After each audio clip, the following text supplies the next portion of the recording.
So this question says the function f is defined by f of x equals ax squared plus bx plus c. So quadratic equation we have, where a, b, and c are constants. The graph of y equals f of x in the xy plane passes through the points 7, 0, and negative 3, 0. Okay, so what are they giving us? They're giving us x-intercepts.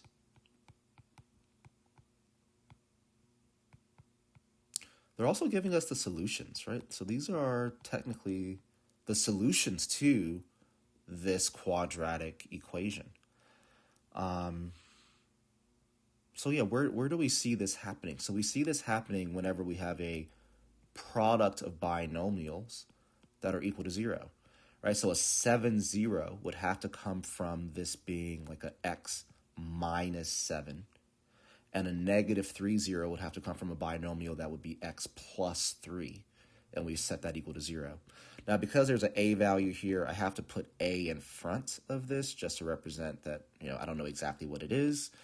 And so this, I think this is the translation of what we've gotten so far, right? Like that these solutions, these x-intercepts, actually tell us something about how to factor this quadratic. All right, let's keep reading. If a is an integer greater than 1, okay, so we know, again, that's like even a hint. Hey, don't forget about putting the a out there. It's not just 1, so you can't leave it alone. So we have to put that there. Which of the following could be the value? So not is, but could be the value of a plus b. All right, so let's see what we can do with this scenario. So I can definitely FOIL this. So what would I get? X times x is x squared.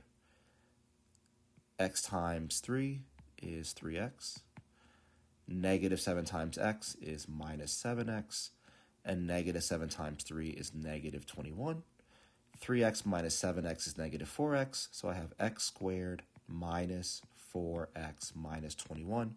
But of course, that's all times, right, our a value in front, which I don't really know what that is, besides it being greater than positive 1. So then what could be the value of a plus b? Well, what is b in this case? B is, so let's distribute all this. So I'd have ax squared minus 4ax minus 21a. And therefore, here's my a value, but here's my b value, right? Because again, the b is the coefficient in front of x. So there's my b value. So a plus b would be equivalent in this case to a minus 4a, right? Like a plus negative 4a.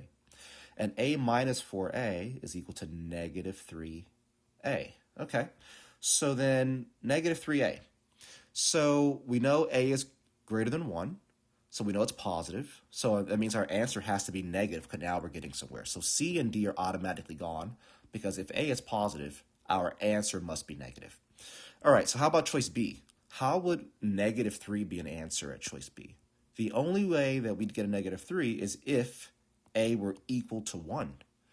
But we know that a is greater than 1, so B cannot be correct.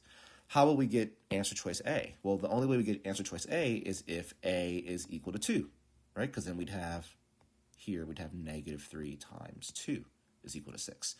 And that's good, right? Because a, again, is an integer greater than 1, so 2 is perfectly fine. So that's why our answer here is negative 6. So it's kind of a strange question. But really, all in all, I think the key to answering it was making sure we understood why did they tell us this, right? I could draw a graph there. I could figure out some information about like the shape of the parabola as well. But these are solutions. So let's not forget that these are not just x-intercepts, that the x-intercepts are also considered the solutions to the quadratic equation that we have. So choice A is the correct answer here.